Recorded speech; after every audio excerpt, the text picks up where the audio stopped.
పద్మావతి అమ్మవారి గజవాహనం.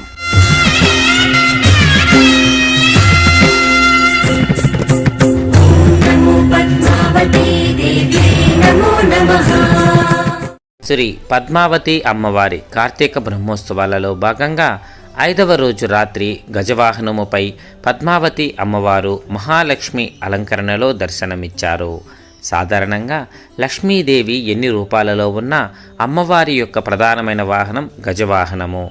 గజము ఐశ్వర్యానికి చిహ్నము. బ్రహ్మోత్సవాలలో ప్రధానమైన వాహనం గజవాహనము.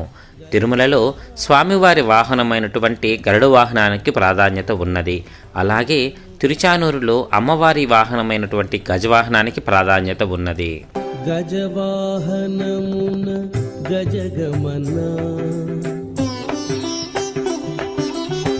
గజవాహనము